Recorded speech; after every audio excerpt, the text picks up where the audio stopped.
UK officials are poised to make a major breakthrough in talks on the controversial Northern Ireland Protocol, just weeks after the EU launched legal action over the matter. The two sides are on the brink of agreeing exactly how to apply post-Brexit trade rules in Northern Ireland, as the current deal has repeatedly been branded unworkable. Officials have undergone days of intensive talks in an attempt to resolve the outstanding issues regarding the controversial protocol, which dictates how goods are transported between the region and Britain. Brexit chief David Frost and his EU counterpart Maros Sefcovic are expected to meet to review the progress in the coming days. One EU diplomat told the Financial Times, "They are advancing on a technical level and probably we will see a Frost-Sefcovic meeting rather sooner than later." A British official added, "The mood seems to have warmed up a bit, the tone of the discussions is quite good." The progress in the talks comes after Brussels launched legal action against the UK last month, over its alleged breach of the Northern Ireland Protocol. The EU took aim at the UK after Boris Johnson's government changed how the protocol was being implemented, without prior agreement from the bloc. The government unilaterally extended waivers for traders from some aspects of the rules. They also delayed the introduction of new sea border checks on food, parcels and pets. In response, the European Commission sent a letter of formal notice to the UK saying these actions breach the substantive provisions of the protocol as well as the good faith obligation under the withdrawal agreement.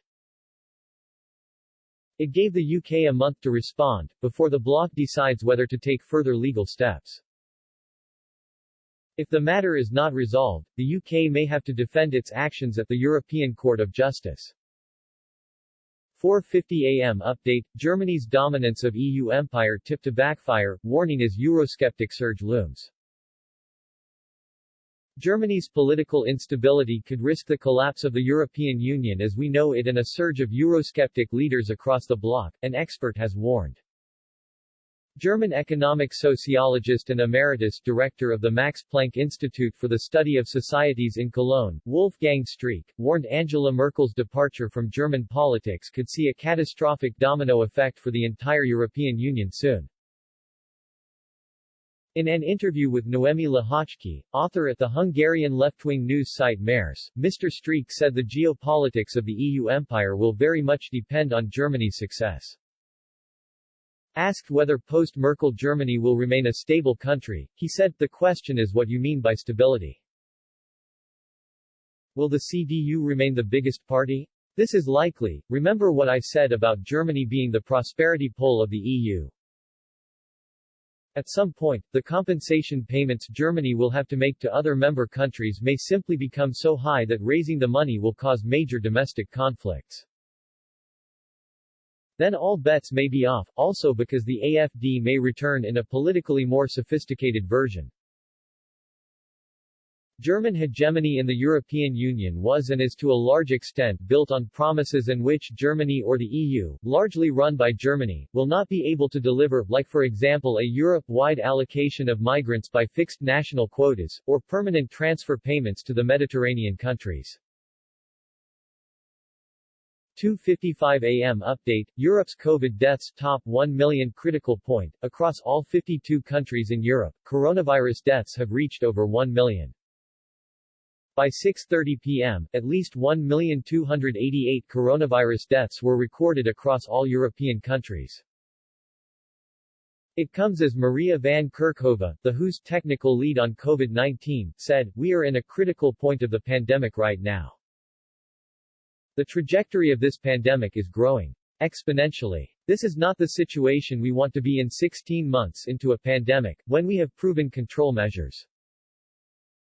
1:45 a.m. update, oh dear, Nicola Sturgeon's independence and EU dreams dismantled, Greece without the sun.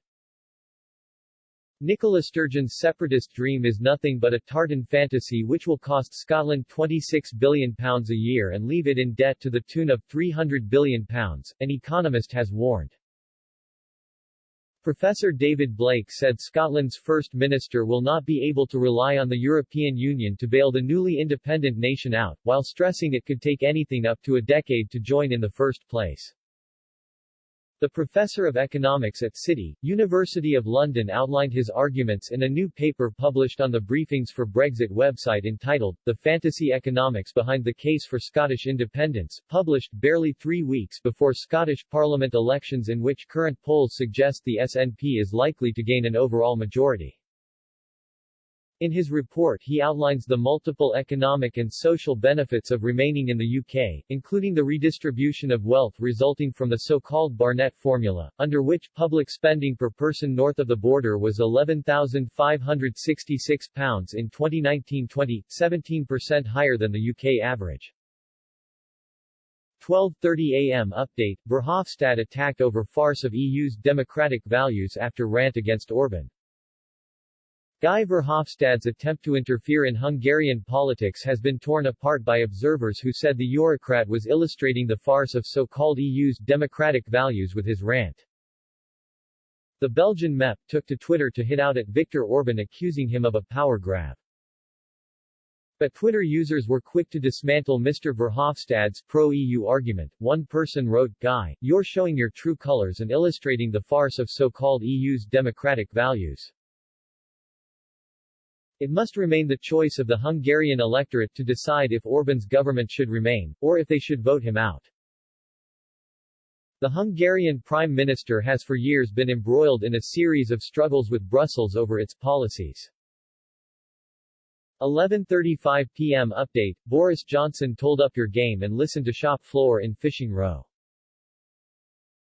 A former Brexit Party MEP has called on Boris Johnson to up your game to help British fishermen amid claims post-Brexit trade barriers had left some within the industry struggling to survive. June Mummery, founder of Renaissance of the East Anglian Fisheries, REAF, lashed out at the Prime Minister after some skippers said exporting to the European Union was no longer viable. In a message to the Prime Minister, Ms. Mummery said, "Peas up your game. Help the industry move forward, listen to the shop floor. There are measures you can put in place, you know what they are, do it." Industry figures said hopes that disruption to businesses would be temporary were fading as it became clear that increased export costs were likely to remain. Dylan Donnelly takes over from Simon Osborne, 8:33 p.m. update, MPs and business leader launch Brexit trade body. A new body to examine UK-EU trading relations and British trade deals with the rest of the world is being set up by MPs and business leaders.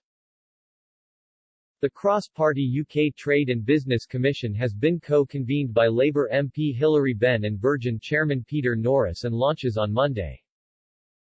The group will aim to provide independent scrutiny of UK trade deals, taking evidence from expert witnesses and the public in the style of a parliamentary select committee.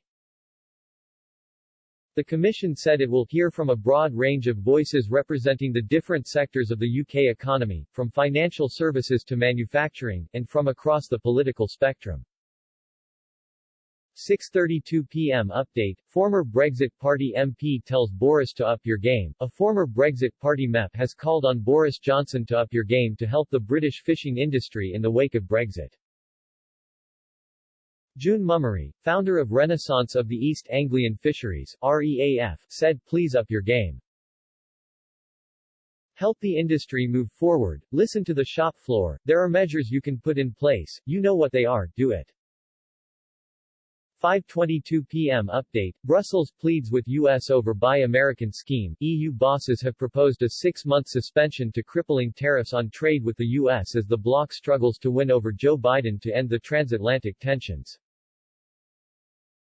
Brussels trade chief Valdis Dombrovskis wants to extend the 4-month period agreed last month to send a signal to Washington that Eurocrats are ready to compromise to end the 16-year-old dispute over aircraft subsidies. He told Der Spiegel News magazine, "We have proposed suspending all mutual tariffs for 6 months in order to reach a negotiated solution.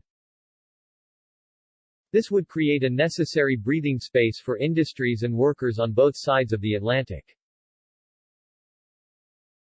4:10 p.m. update, Number 10 warns of significant differences over knee protocol. Downing Street has warned significant differences remain between Britain and the EU over the post-Brexit trading arrangements with Northern Ireland. Talks have continued between the two sides, with European Commission Vice President Maros Sefcovic and Brexit Minister Lord Frost picking up the phone on Friday. But UK officials said there were still major hurdles to be crossed in order to resolve the issues around the implementation of the Northern Ireland Protocol.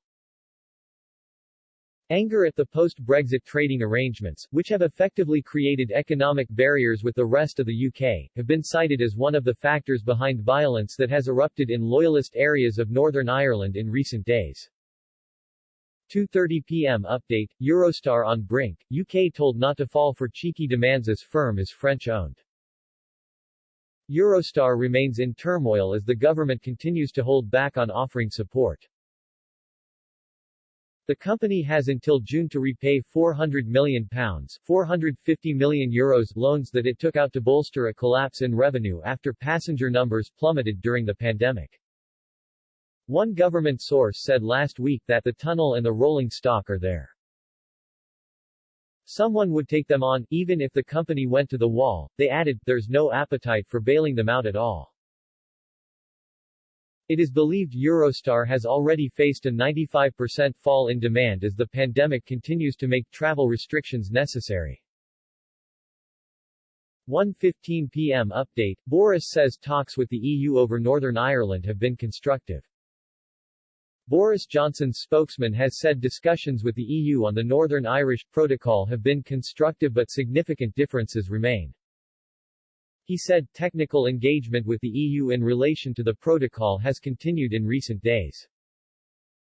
Maros Sefcovic and Lord Frost spoke on Friday over the phone and we are in regular contact at all levels. The discussions have been constructive but there are still significant differences that need to be resolved. Both the EU and the UK are engaging with business, civil society and other stakeholders in Northern Ireland to understand the issues that they are facing. 12:10 p.m. update, Brexit hailed as reason for vaccine success with even Remainers turning on EU. Brexit is responsible for Britain leading the way on rolling out coronavirus vaccines, a majority of Brits believe according to a new poll. Nearly 1 in 5 Remainers who voted to remain in the EU 5 years ago now support Brexit, with 54% of the population as a whole saying they would vote to remain outside the bloc if a referendum was held tomorrow. Meanwhile, 62% of people believe the UK's independence is responsible for the success of the inoculation drive across the country. While more than 47% of the UK population has had at least a first jab according to statistics from Our World in Data, the figure is just 15% across the EU. Following the UK's success after Brexit, the majority of the public believes Brussels has acted maliciously. Some 67% of respondents to a JL Partners survey conducted for Bloomberg believe the bloc has been hostile towards the UK over vaccine supply. Of the 2,002 people interviewed online between April 7 and 8, just 13% believe the EU has acted as an ally and a friend. 11:15 a.m. update, cross-party group set to assess impact of post-Brexit trade deals. A new cross-party group comprising of MPs, business leaders and economic experts is being established to provide independent scrutiny of the UK's trade deals with Europe and the rest of the world. The Trade and Business Commission will be co-convened by Labour MP Hilary Benn and the chairman of Virgin Group, Peter Norris. It will bring together 11 MPs from 9 parties in England, Scotland, Wales and Northern Ireland and will initially assess the economic impact of the EU-UK Trade and Cooperation Agreement and other UK trade deals. The group will also take written and oral evidence from expert witnesses, businesses and the public, to hear from a broad range of voices representing different sectors of the UK economy, from financial services to manufacturing, and from across the political spectrum.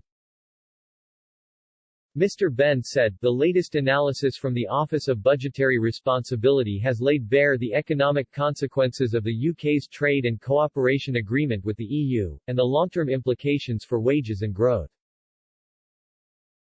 This underlines the importance of subjecting this agreement and other trade deals to independent scrutiny. By bringing together MPs from across all four nations of the UK and businesses representatives, we aim to provide a detailed assessment of the UK's approach to international trade and to offer practical suggestions as to how things can be improved. 10:05 a.m. Update, EU's £650 billion recovery fund in jeopardy, Brussels taxation power grab sparks massive row. The European Union's coronavirus recovery fund could be plunged into chaos because of growing opposition to plans to raise money through bloc-wide taxes to help repay the debt. The £650 billion bailout cash pot will be distributed, in non-repayable grants and low-cost loans, to pandemic-stricken regions and industries. To pay for the aid, the European Commission was granted unprecedented borrowing, taxation and spending powers to run up £351 billion in joint debt. The cash will be distributed as part of a £1.6 trillion total package that includes the bloc's next 7-year budget. Bureaucrats are working on a three-pronged plan to raise up to £13 billion a year to help fund the bloc's coronavirus recovery, which is due to be distributed later this year. The Commission wants to introduce special Brussels-led taxes on carbon emissions and digital companies. But EU capitals are set to oppose the plans, known as own resources, because they don't want to hand unprecedented taxation powers to the bloc's executive. 9:10 a.m. Update, EU terrified of Brexit. Britain as Andrew Neil speech sums up bloc's crisis. The EU is terrified of Brexit. Britain, and this was clear for all to see in the way the UK's withdrawal from the bloc was negotiated, Andrew Neil claimed. Britain presenting itself as a successful alternative to the Brussels framework is something that terrifies EU bureaucrats, according to Andrew Neil. Addressing an audience at the Centre for Independent Studies, he described how the EU aimed to make negotiations with the UK as difficult as possible to make sure no alternative economic model takes off 20 miles north of Calais, in the fifth largest economy in the world. He continued, that terrifies them, that an alternative and potentially successful economic model could be so close to mainland Europe. Which is why, again, they've played such hardball. 8:30 a.m. Update, EU crumbling, Eurozone damaged by ECB's coup d'état, and Britain could pay the price. The European Central Bank's £635 billion coronavirus fund is a coup d'état, which poses a threat to the Eurozone, a new report by the Bruges Group think tank has claimed. And author Bob Lydon has said the Pandemic Emergency Purchase Programme (PEP), which is separate from the EU's £677 million Coronavirus Recovery Fund, operates in such a way, by ruthlessly driving out speculators and private investors, that it represents the epitome of the failure of the entire Euro project. The PEP, launched in March of last year, aims to protect the financial system of the monetary union, and by extension, of the EU itself. But Mr. Lydon, founder of Lydon Consulting Services Limited, said the end result has been to concentrate more than 50% of public sector debt into the hands of Eurozone financial mechanisms.